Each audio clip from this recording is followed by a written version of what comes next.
সত্যিই হতভাগা মাননীয়া, হাত ছেড়ে শত্রু শিবিরে প্রিয় ভাই কেষ্ট।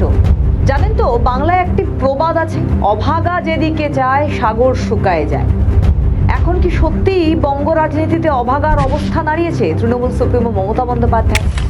আগেই তো হাত ছেড়ে গেছে বিভিন্ন সময় ক্ষমতার লোভে দিদির আশেপাশে ঘিরে থাকা মৌমাছির দল। এবার কি মৌমাছির পর বীরভূমের বাঘ, তিনিও হাত ছেড়ে দিচ্ছেন মাননীয়ার?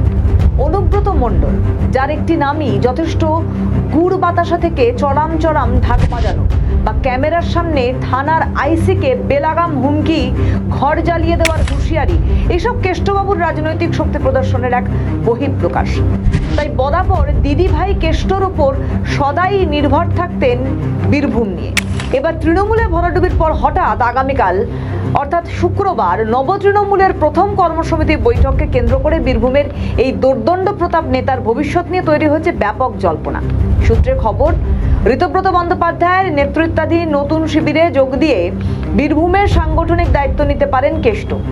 নিউ টাউনের হোটেলে ঋতব্রত বন্দ্যোপাধ্যায় 20 জনের কমিটির নাম ঘোষণার পর থেকেই রাজ্যের রাজনীতিতে নতুন সমীকরণ তৈরি হয়েছে। শুক্রবার সেই কর্মসমিতির প্রথম বৈঠকে অরূপ রায়, চন্দ্রিমা ভট্টাচার্য, জাভেদ খান এবং কাজল শেখের মতো হেভিওয়েট নেতাদের উপস্থিতি নতুন সমীকরণের ইঙ্গিত দিচ্ছে।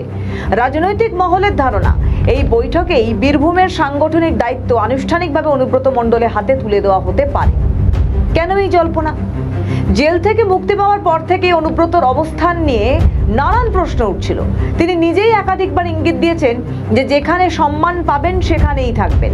তৃণমূলের প্রতীকের প্রতি নিজের আনুগত্যের কথা বললেও বর্তমান পরিস্থিতির সঙ্গে দলের সম্পর্কের টানাপোড়েনের যে চরমে, তা তার বক্তব্যে স্পষ্ট। বিশেষ করে সিউড়ি আদালতে আগাম জামিনের আবেদন খারিজ হওয়ার পর পুনরায় গ্রেপ্তারির আশঙ্কার আবহে অনুব্রতের সম্ভাব্য দলবদলকে অত্যন্ত তাৎপর্যপূর্ণ বলেই মনে করছেন পর্যবেক্ষকরা। কদিন আগে আদালতে হাজিরা দিতে যাওয়ার সময় জনরোষের মুখে পড়েছিলেন অনুব্রত। সেই সময় তার উপর ডিম ছোড়ার মতো ঘটনাও ঘটেছিল। তৃণমূলের অন্দরে আর্থিক তছরূপের অভিযোগে দলের ব্যাংক অ্যাকাউন্ট ফ্রিজ হওয়ার পর থেকেই এমনিতেই কোণঠাসা দল। এই পরিস্থিতিতে অনুব্রতর মতো অভিজ্ঞ সংগঠনের নেতার দল ত্যাগ মমতা বন্দ্যোপাধ্যায়ের শিবিরে অস্বস্তির বহুগুণ বাড়িয়ে দিতে পারে। তবে কি সত্যি দিদির মমতা থেকে বেরিয়ে নব তৃণমূলের পথে হাঁটছেন কেষ্ট? ইতিমধ্যেই কাজল শেখ, চন্দ্রনাথ সিনহা এবং আশিস বন্দ্যোপাধ্যায়ের মতো তৃণমূলের একাধিক নেতা ও বিধায়ক ঋতব্রত পন্থীদের শিবিরে নাম লিখিয়েছেন। এখন নজর কেবল অনুব্রত মণ্ডলের দিকে। তিনি কি সত্যি প্রিয় দিদির ছায়া ছেড়ে বেরিয়ে আসবেন, নাকি শেষ মুহূর্তে অন্য কোনো রাজনৈতিক কৌশলের পথে হাঁটবেন? এই প্রশ্নের উত্তর পেতে অপেক্ষায় রাজনৈতিক মহল। এই বিষয়ে যদি আপনাদেরও কিছু মতামত থেকে থাকে, অবশ্যই আমাদের কমেন্ট করে জানাতে ভুলবেন না।